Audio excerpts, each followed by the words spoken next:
My name's Tom O'Dowd. I lead the communications and engagement team here in Defra for Borders, Biosecurity and Trade. And I'm joined by several subject matter experts on this call today who will be available to answer some of the questions. We have pre-populated some of the questions already based on the sort of volume of questions that we are getting into Defra. And as I said, we will try and get to as many of the live questions as we can towards the end of this session. It's important to note that this meeting is being recorded, and I know that some people haven't been able to access the call today. We have recorded this session and we will be hosting it on our Defra YouTube channel and sending it out to all of our trade channels as well. So anyone who couldn't join us today will still have access to the answers that we provide. And I think it's really important to reiterate that this will not be the end of our communications with everyone. This is a developing situation, and as we progress, we will develop our answers, we will continue to communicate with you all, and I think we will work through this together and hopefully see this out the other side. I think it's really important to reiterate at the start, though, that this is an important, these are important restrictions that we've brought in to protect UK biosecurity. And I really want to emphasize that point. You know, we are doing this to make sure that our livestock is protected in the UK and across the country. These restrictions we need to work together to work through, and I think hopefully with the answers that we can provide today, that will help many of you on this call to do so. A quick look at the agenda. So an intro from myself, a quick Q&A how-to. That will be a sort of just a demonstration for those who don't know how to use the sort of Q&A function or have never come across it before. Hopefully it's quite straightforward. It's similar to Slido. Those of you who've used that before, essentially post your question in the Q&A function and you will all have a chance to sort of upvote the most relevant questions, and we will take them based on the priority order in which they come at the end of this session. We'll have a run through from Richard. Richard Watson is one of our subject matter experts in biosecurity, borders and trade. He will run through some of the journey examples that we've been receiving in Defra over the last few days or so. Hopefully that will answer many of your questions and will provide a sort of real world lens on some of the emerging issues that we are seeing. We will then go to subject matter experts running through those frequently asked questions. We have provided written answers to the questions on screen, and that is so that when you look back over this recording, you'll be able to see written down the answers to those frequently asked questions. The free Q&A at the end, though, will obviously be by response only, so you'll have to listen back to the full recording to get answers to those. But as I said at the start, this is not the end of our communication with you. We will continue to update our written questions and answers and our guidance as the situation develops. As I said, a quick Q&A how-to. So there's a Q&A button in Teams. Hopefully everyone will have access to that. Please do start to populate that, add in questions that are pertinent to your supply chains. We will answer as many as we can at the end, and the most popular we will start with. So please do upvote those questions that are relevant to you as well. Journey examples. Over to Richard then to run through a few of the examples that we want to share. Richard, are you there? I am. Thank you very much, Tom. Thanks. Probably worthwhile starting off with the most simple journey example, and that would be of live animals moving into GB from Germany.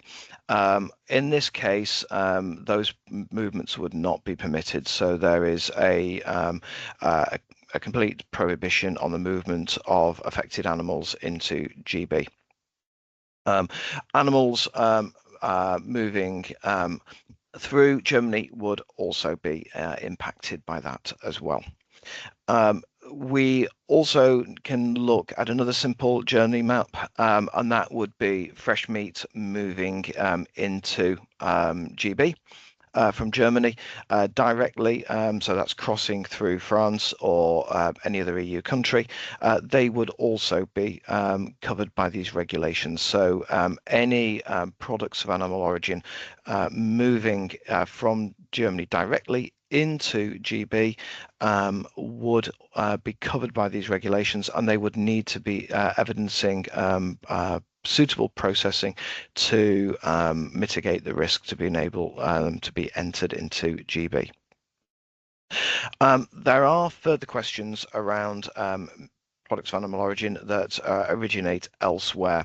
So, for example, if we have meat from another EU member state that moves into Germany for cutting, for example, that would, and then into GB, that would also be covered by these foot and mouth regulations. So what we're looking at is effectively processed meat, wherever they see cutting, slaughtering, those processes would be covered by these regulations. Where we see German meat moving from Germany into another country for processing, that would also be covered by these regulations. So we would want to see evidence of that. So, for example, German meat that is moved from Germany, from an abattoir in Germany, say to a cutting plant in France, and then moved to GB, they would also be covered by these regulations. That is also true of any other processed products moving out of Germany. For example, if we had processed meat in terms of sausage moving into a third country for processing, adding, for example, onto a pizza, we would need to show evidence of that appropriate processing before those goods are entered into GB. How does that impact into goods moving into Northern Ireland? We will also see that transits moving German products from Germany across GB into Northern Ireland would also be impacted. We would need to see that the certificate requirements are met in all of those transit and EHC cases.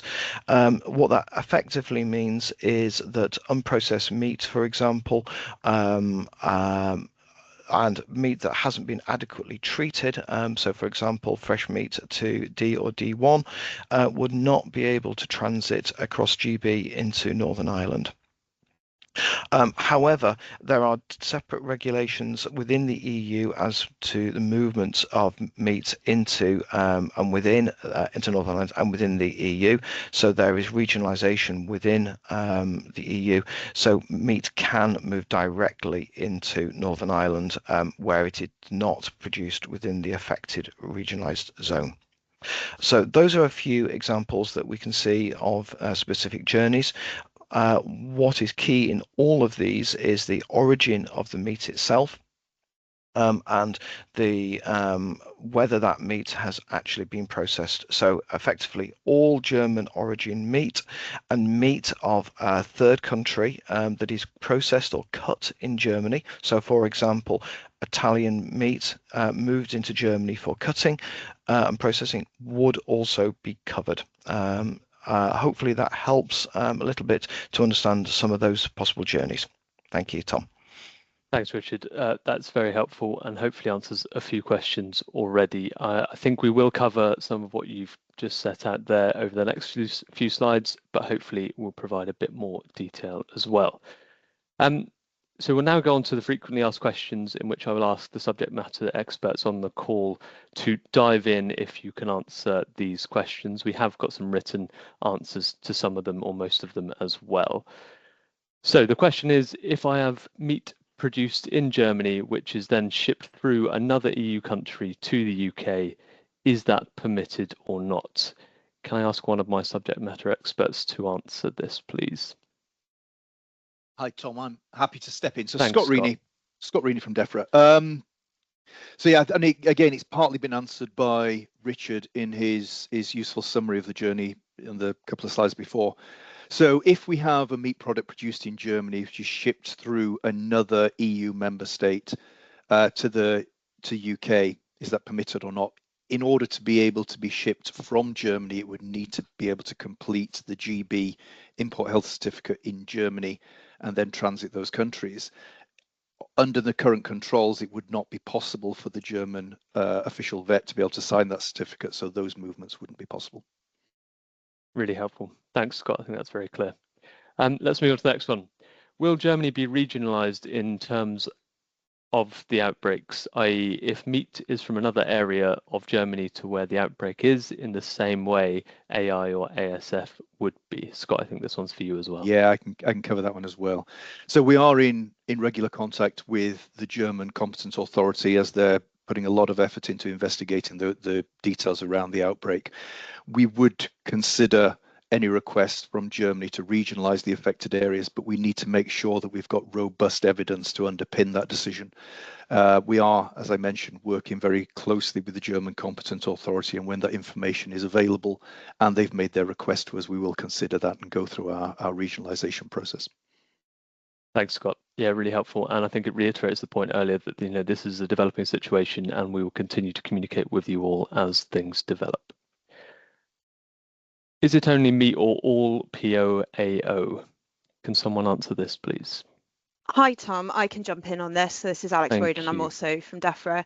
So it's a number of meat and products of animal origin that have been restricted. So the import of cattle, pigs and sheep and their products from Germany have been restricted to protect farmers and their livelihoods.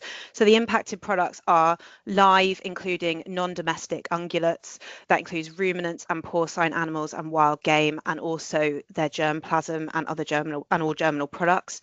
Fresh meat from ungulates. Meat products from ungulates that have not been subject to specific treatment D1 or higher, and that includes wild game. Milk, colostrum and their products, and that's also unless subjected to treatment as defined in Article 4 of Regulation 2010/605, and also all animal byproducts from these species unless treated to effectively mitigate the risk of foot and mouth disease. Thanks, Alex. Really helpful. I think we'll go through a bit of the treatment in the later slides, but that's really helpful. It sets out exactly what is and what is not covered. Next one, are all poultry products exempt? Okay, I'll pick that one up again. So obviously poultry products are not considered to be an FMD susceptible species from foot and mouth disease terms. So what we are prohibiting is cloven-hooved animals such as cattle, pigs, sheep, goats, and other cloven-hooved animals. Therefore, FMD-related restrictions are currently in place in Germany do not apply to poultry or poultry-specific products. Thanks, Scott. That's very helpful. The next one, what does specific treatment D1 or higher mean? And this is a question that we've had in quite a lot. Can I go to Alex, please? Yes, I can come back in. So specific treatment D1 is the requirement for heat treating meat and meat products so that an internal temperature of 70 degrees Celsius or greater is maintained for a minimum of 30 minutes. And this is in line with legislation and international standards and has been demonstrated to mitigate the risk of foot and mouth disease in meat products. Thanks, Alex. And am I right in saying that D is higher than D1, just for clarification? Yes, it is. So in our legislation, treatment D is more stringent, is more severe than treatment D1. And the treatment D also includes a provision for raw hams and specific requirements that need to be met for those to be permitted. Really helpful. That's a question we've had in quite a lot, so helpful clarification. Thanks so much. So now we're over to the free Q&A section. I will stop sharing my screen and hopefully be able to bring in some of the top questions that you've all been voting for over the last few minutes or so. The top one that we have here is from Tamara Michael. I think it says, in 2010-605, Article 4, we heat treat our cheese for producing cheese slices. Are we then able to ship goods from Germany to GB, or is there something to keep in mind and ensure? Can anyone answer that question? I'm happy to come in on that one, Tom. Thank you, Sophie. Yes, so any dairy or dairy products that have been treated in line with Article 4 will be permitted under the usual process. Great, nice and simple. I realised I'd had mine by the most sorted by the most recent, not the most upvoted. So I do apologise, but that person has got their question answered. In terms of the most upvoted then, is there a specific cut-off date for the slaughter of pigs where the meat is used for the production of meat products so that these meat products can then be imported into the UK? Can anyone answer that? I think it's mainly around the cut-off date. I'm happy to answer that one. Thanks, Richard. Currently, all products entering GB of German origin are covered by this regulation. We will be keeping this under review and provide further information once it's further clarity is known around the actual outbreak itself. Really helpful. Thanks, Richard. The next one then. For all BTOM low-risk dairy products made in France or Italy with German milk or milk derivatives and meeting Article 4E regulation heat treatment requirements, what are the documents to provide to import into GP, if any, on top of the normal process to follow? Can anyone answer that one? It's quite a complicated one. Thanks, Tom. I can answer that Thanks, Sophie. if needed. I think it's similar to the question I just answered, which is that anything that's treated under Article 4 requirements will be permitted under the same process as usual. Really helpful. Thanks, Sophie.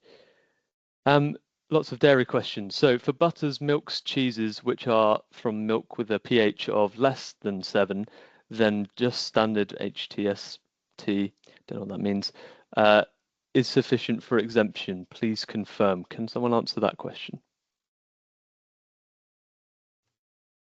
As long as it's in Article 4, which I have got up here, it appears to be appropriate. Yeah. Perfect. Thank you, Sophie. The next one on the list, a delivery of a consolidated truck was detained at Sevington on Sunday. German goods, the whole truck was destroyed. Is this correct solution due to the unknown nature at the time? We have with us Chris Dowling, the Chief Operating Officer at Sevington. Chris, I was wondering if you could provide a bit of an update on the situation at Sevington and what traders can expect. Yeah, absolutely. Happy to come in on that one. I can confirm that we have not destroyed any goods as yet. We are working through with the Port Health Authority, reaching back into trade to look at the most appropriate resolution for any goods that are currently at Sevington, whether that is the re-export option and working directly with the trade. But we have not destroyed any goods. Thanks, Chris. Really helpful to clarify that. Next one down. Is it permitted to ship non-heat treated meat products, e.g. salami, from a German processing plant to the UK that are made with meat, e.g. from Danish pigs slaughtered in Denmark?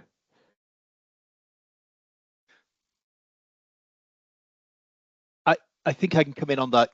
Thanks, Scott. Question, Tom, and I apologies if I've not got all the nuances right.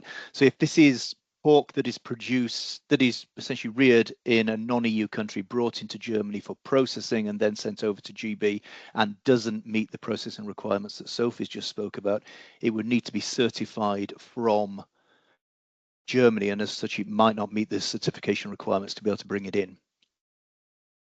I think it comes down to whether it will be able to be processed or whether it be able to be certified in Germany as a German product.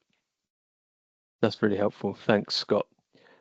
Just as a point of clarification, we won't be taking follow-ups to the questions. I think if you've got, put as much detail as you can in your questions so that we can, so the subject matter experts can sort of give the appropriate response, if that's really helpful. Next question. Good morning. Is D treatment to be considered or D1 or both? Thank you. I think we've answered that hopefully in the frequently asked questions, but I don't know if anyone else, if any one of the subject matter experts wants to come on and just clarify that. Sure, Tom, I can come back in Thanks, on that. Alex. So D and D1 are both accepted. Simple as that. Thank you. No, nice and simple. Next question. Will there be any regionalisation? I think we've covered that in the frequently asked questions. As Scott alluded to, it's an emerging situation. We are in constant contact with the German authorities and we will be working with them on that point. Next question. Are there any restrictions placed on trade within Europe and Northern Ireland? I think that's quite a broad one. Richard, I don't know if there's anything over and above what you've talked about on the Northern Ireland front already that would help with this. If not, no worries. Probably not much more I can say. The transits to Northern Ireland, as I said earlier, are covered by these regulations. So where the certificates are not able to be signed, they will not be able to transfer over to Northern Ireland through GB. Thank you. Really helpful. The next one, again, there's not a huge amount of detail, so if I can really reinforce that we need as much detail as possible in these situations to be able to answer those questions, that's really helpful. The next one is, can you please confirm what is an acceptable risk mitigating treatment? Have you got anyone who can answer that? Hi, Tom. I think we've Alex. covered that in the previous questions and in Sophie's answers to the dairy ones. So it's D1 or higher for meat, and then Article 4 in line with Article 4 for milk and milk products. Thanks, that's really helpful. Yeah, and I think we have guidance on this in terms of the sort of what are acceptable and aren't acceptable risk mitigating treatments, and we will be communicating out that, and we already have, I'm sure. Next question. If there is a consignment that consists of 8 pallets, but there is only 1 out of 8 pallets which contain goods with the origin of Germany, is it possible to only withhold for 1 pallet and release the other 7 pallets for delivery into the UK? EHCs have been made for all 8 pallets. This is quite a specific one. I don't know if Chris or if anyone else on the call wants to give a sort of working example of where we're at with this at the moment. Yeah, I have to come back in. Thanks, Chris. On that one, and I'm sure Richard will possibly join me on this. It really does depend on what those actual products are and how they've been packaged. So there's a risk, there should be a risk assessment done and a case-by-case review of what those goods are, how they're packaged on the trailer, and whether there's the ability to actually segregate and hold the goods that needs to be held and release the rest. But certainly I would be looking to do that where possible. Thanks, Chris. Richard, any builds on that? Just sort of building on what Chris said, obvious examples would be if you have hanging carcasses of mixed origin, including German in the back, then that obviously will not be permitted and the whole load would be detained. What we're looking for is clear evidence of containment of the goods, sort of wrapping, packing, boxing. But as Chris rightly says, an assessment would have to be made as to the biosecurity risk of the whole. So the advice would be, where possible, to try and avoid doing those mixed loads. Thank you both, really helpful and clear. Michael and Robert, I can see that your hands are raised, but I am keen to get through as many of these questions as possible in the time that we have allocated. And I think for fairness, we will stick with the upvoting for now. Next question, and I think this is a really important one, and I might come to Scott for this, but it's how long is the ban likely to last? Yeah, I mean, it is, as we mentioned before, it is very much dependent on the information that we get out of Germany. It is a new and emerging disease, and the German authorities are working really hard to investigate as much detail as they can on the situation that is arising. What we would do is take that information. What we'll need to do is take that information and analyze where we have a window of time where we have concern, and then we'll be able to put something a little bit more stable in place. At the moment, we just need to make sure that we're not introducing any risk material into the country that we may later have more information that suggests we've essentially released stuff that we shouldn't be releasing. So at the moment, it's very much dependent on getting that information out of Germany, them completing their investigation, and us using that information to be able to drive our decisions. Amazing. Thanks, Scott. Yeah, an emerging and developing situation. Another one here that says, if meats were processed before X date, e.g. November 2024, can they be exempt? And I guess this is around the sort of timings of when they were sent, etc. If anyone can answer that, that'd be helpful. Happy to answer that question. I think this fits into the previous question that was asked. Currently, all German meat is covered, or all German POAO, I should say, is covered, irrespective of the production date. Thanks, Richard. Very helpful. Next question. This is quite a detailed one. So we currently have low-risk products that are stored in a German cold store. The porcine and ruminant products are of non-German origin. We can also provide evidence that the products have undergone heat treatment D1 in the country of production, e.g. beef from BR2 processed in Belgium and stored in a German cold store. Is this permitted for import? Quite a detailed question there with a lot of specificity. Can anyone answer that? If not, it's one we can take away.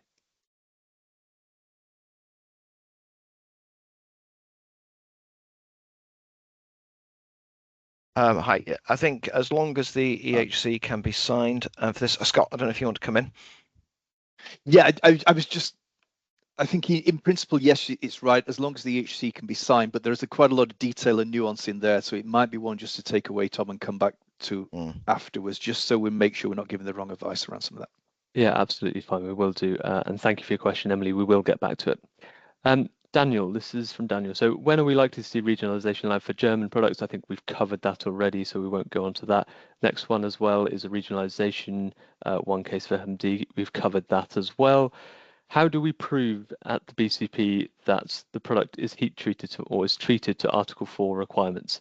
Is a statement added to the EHC acceptable, or is the vet signing the EHC sufficient in itself? And what is acceptable proof for a product that does not require an EHC? Quite a few questions in one. Is anyone able to take that? I think it's mainly around what statements are acceptable, if any. Thanks, Tom. This is to do with dairy again, just to clarify.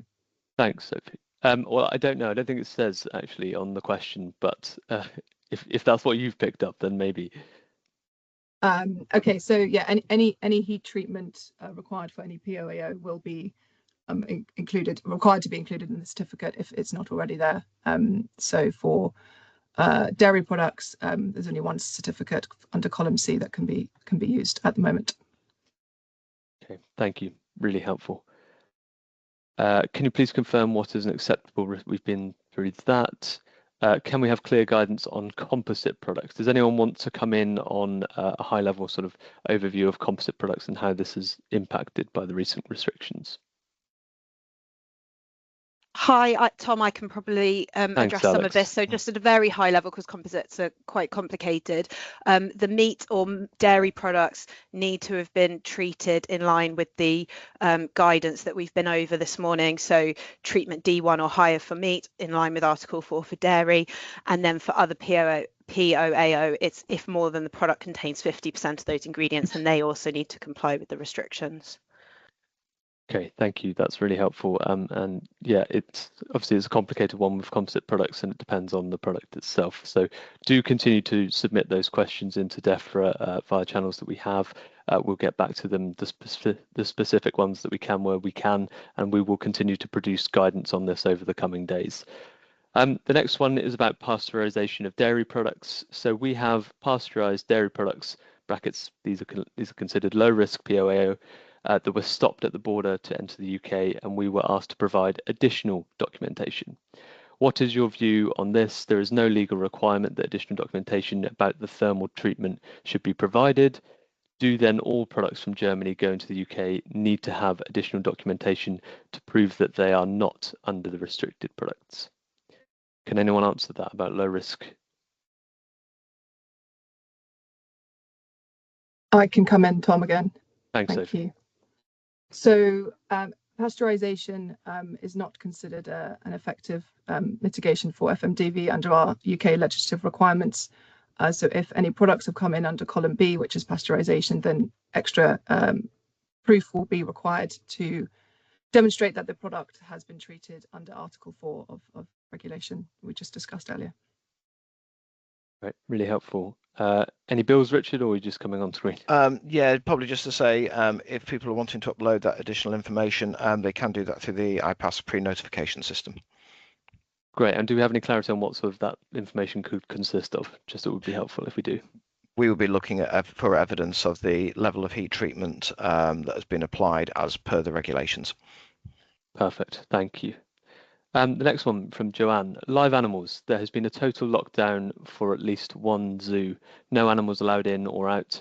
Have you been given information as to how long the situation would last if there are no more cases of FMD found? This is related to primate, not ungulate. Can anyone answer that question? It's quite specific.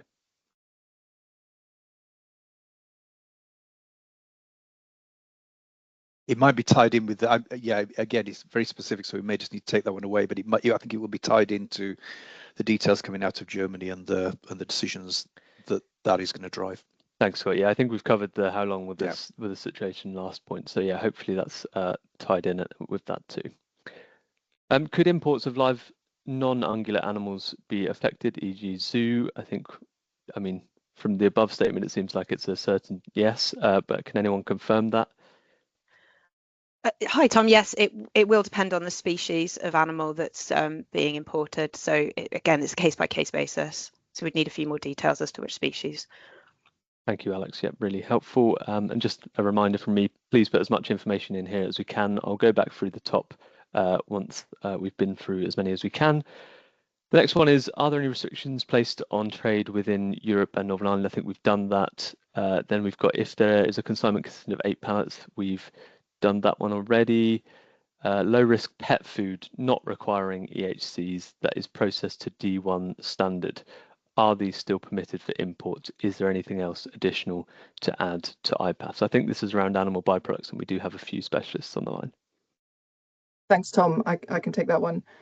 The guidance at the moment is that animal byproducts are restricted unless they've been subjected to a treatment that effectively mitigates FMD, which I think was covered in the Q&A earlier. And we are assessing a large number of risk mitigations and a large number of commodities, and we will release further guidance as soon as possible. Thanks, Sophie. Yeah, and I mean, I think in this scenario that it was treated to a D1 standard. So I guess and the last bit of the question, is there anything additional to add to IPAFs? I mean, is there any, I guess as Richard said, it's the sort of proof of that heat treatment, right? The D1 heat treatment, is that correct?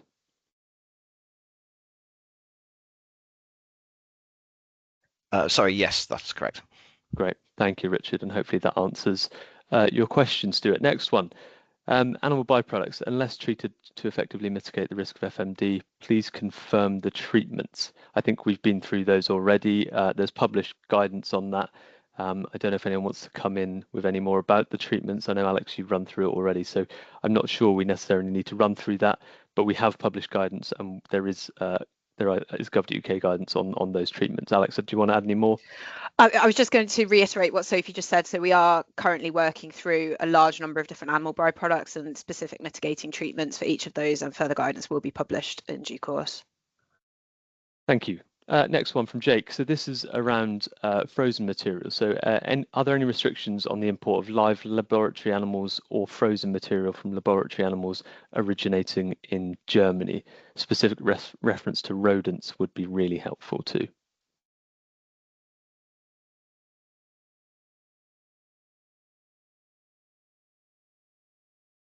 If no one knows, that's fine. We can get back to you. I think for research samples, it will be quite specific. So it would be a case-by-case basis of what the samples are and where they're coming from that would need to be assessed individually. I think Scott, were you going to come in on that? Sorry. Yeah, I was going to say the same thing, that it would need to be on a case-by-case, but happy to take specific questions. Thanks, Scott. Yeah, helpful. Let's move on to the next one then. Poultry is not affected. However, when poultry is in a truck with pork meat, how can we release the poultry? I think we spoke about this earlier, about the loads that weren't necessarily impacted on the same truck as those that are. Chris, Richard, anything you want to add? I mean, I know we've already covered it, but happy to build on it if there's anything you want to. Nothing to add from my side. Perfect. All right, let's move on.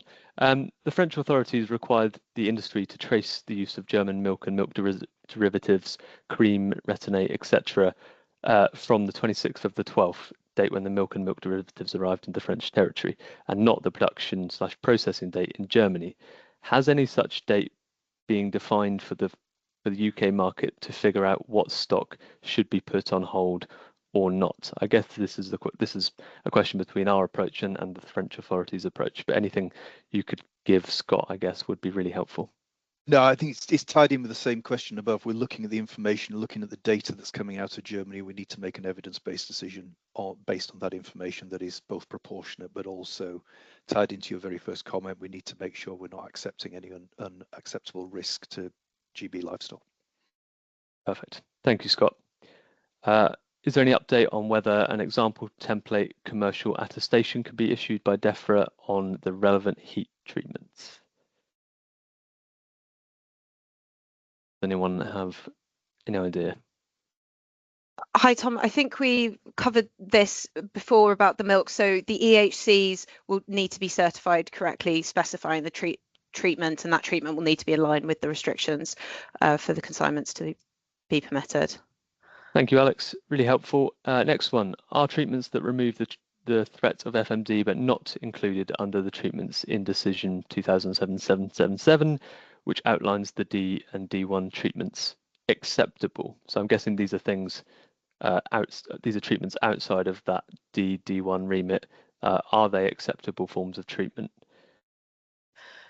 So treatments B, C, D and D1 will be accepted, but other treatments will not be. Perfect. Hopefully that answers your question, James, and is nice and clear. How was the virus transmitted to Germany? Has that route been identified? This is particularly around the sort of animal health angle. Scott or anyone else on the call, please feel free to jump in. I think it's too early yet to say it's an emerging situation. We need to take the information that we've got coming from Germany.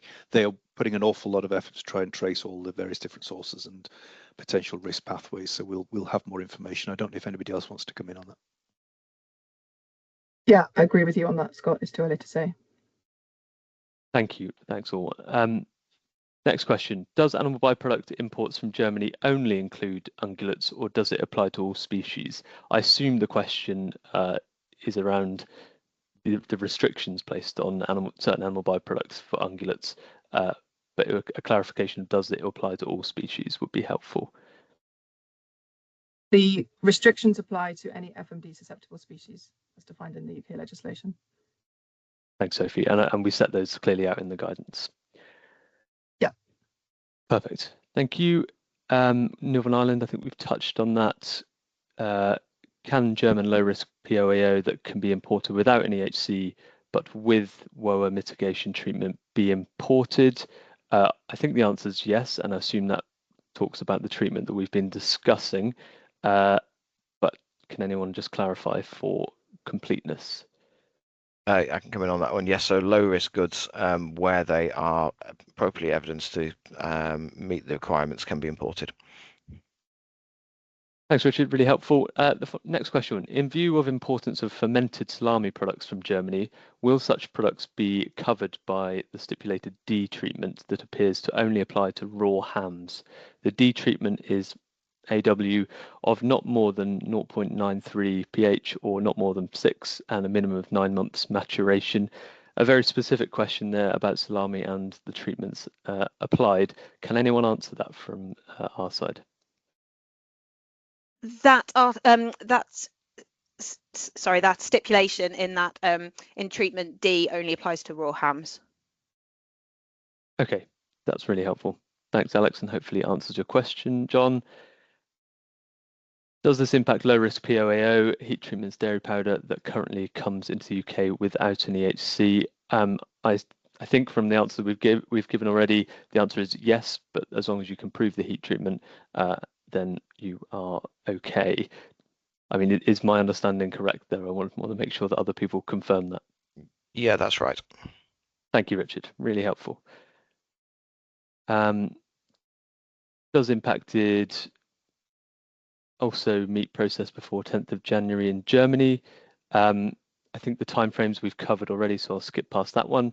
What documents should be provided at the border for low-risk POAO, no EHC required for products that have undergone heat treatment? I think we've sort of touched on this already. It's about uploading those to IPAFs. I think it's an attestation. Can anyone give an example of an accepted document that would be useful for people to add to their IPAFs for low-risk POAO?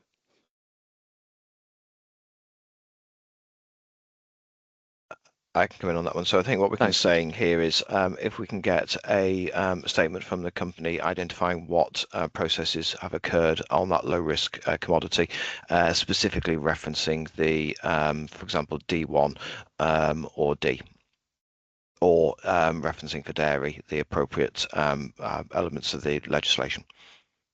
Thanks, Richard. So effectively what we're saying there is you need proof of the treatment. Yeah. Thank you. Hopefully that answers that question. Specific case, composite bakery products containing dairy from Germany origin, what would be the rules? Unless anyone wants to give that question a go, I think it's quite vague. I think we need a bit more detail about the dairy, but does anyone want to give that a go? I assume it would need heat treatment. Yes, so any composites that contain dairy or meat products will need to comply with the treatments that we've discussed this morning. Thanks, Alex. That's really helpful and hopefully provides some clarity for Caroline.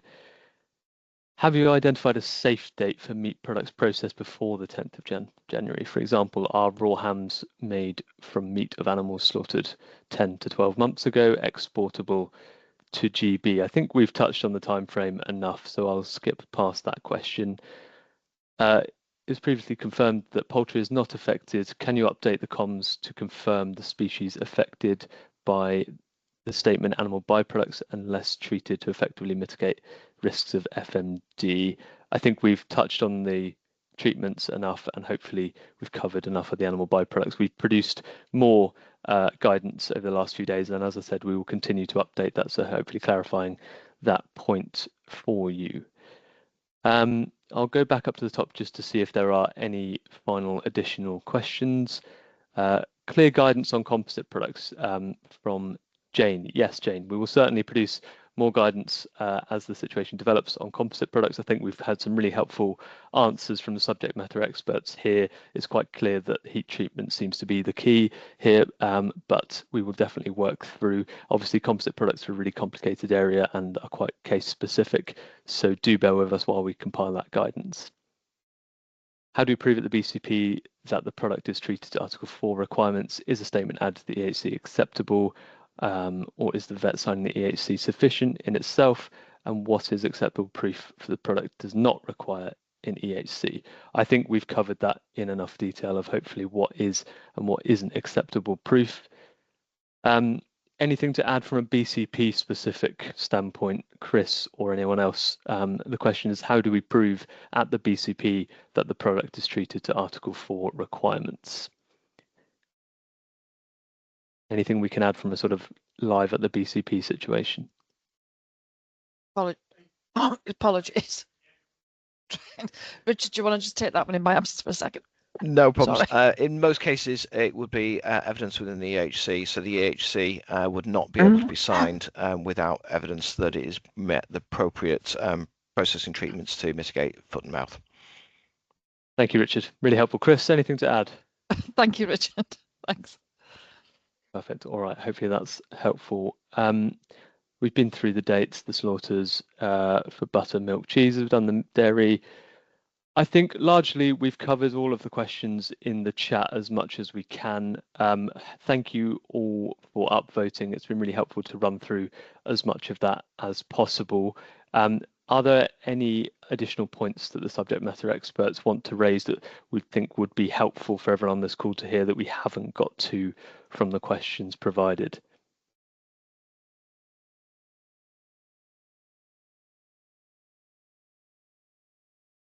No. Okay. Thank you very much. We won't be taking additional questions via the hands raised. Today is very much a Q&A session, so thank you all for putting your questions in the chat, for taking part, for upvoting those questions that are of most relevance and importance. I think, as Scott pointed to, these are important restrictions to protect UK biosecurity and the livestock sector within. It is an emerging situation. We will continue to develop our guidance. And as I said at the start, this is not the last of our communications with you all. Please keep an eye out for emails from us. We will be using the same distribution lists that we got you here with. So please keep an eye out for those emails and updates over the coming days. Finally, just a massive thanks to everyone on this call for your time, and thanks so much. See you again soon. Thank you. Bye-bye.